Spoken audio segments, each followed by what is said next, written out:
Hey, what's up? It's Keith and Lance again. Today we're going to be trying our hard cider that we made. Before we try it, we're going to talk about a couple things. We thought by using a cider we would have better, it would be more like a cider than people who use apple juice. As you can see, there's quite a bit of sediment. We did filter it out when we did the filter out like cranberry pieces, but as you can see, there's still quite a bit in there. We also use a lot of sugar. We use 3 cups of sugar per gallon of apple cider, and we believe it's probably going to be too much sugar. We didn't think we did too much because of the yeast that we used. And using the bread yeast, we believe it ate all of our sugar and made it pretty dry and raised the alcohol content up pretty high.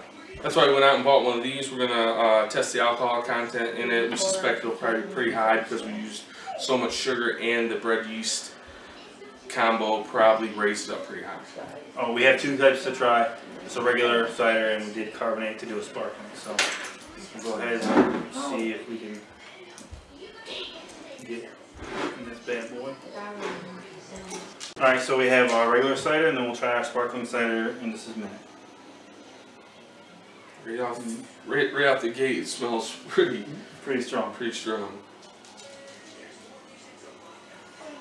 Yeah. Pretty strong.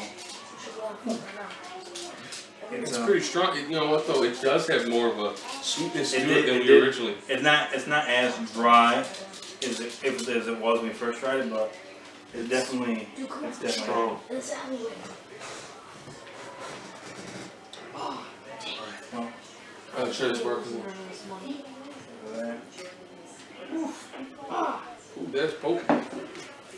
It's like more of a shot. Definitely has. It's definitely carbonated. This one was separated as well, so I shook it, not really shook it, but tipped it. So that's probably why it's probably overflowing. It's gonna be a second.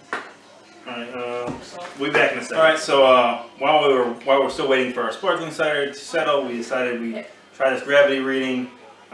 We figured out what it is. It's about 13% alcohol. So it's pretty, for a cider, a hard cider, a wine, and it's pretty potent stuff. So like I said, if we would have used a different yeast, I think we would have got a little bit better of a product, and not so much sugar too, because it may have been over sweetened if we would have used a different yeast. So there's a lesson to be learned.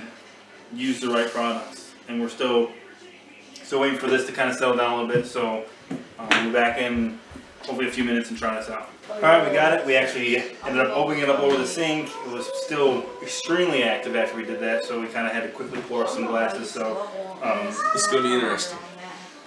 Smells, I mean, pretty much like the other one did.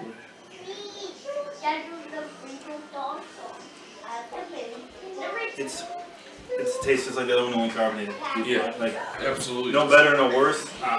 Again, high alcohol. If I was gonna put this in the category of win, lose, we lost this battle.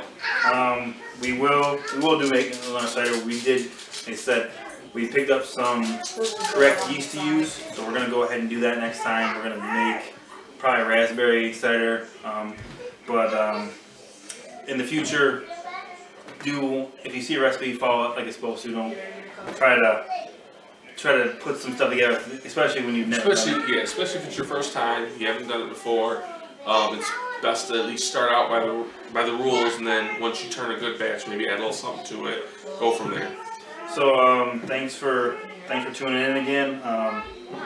Keith and Lance, dudes at Brew. Drink up.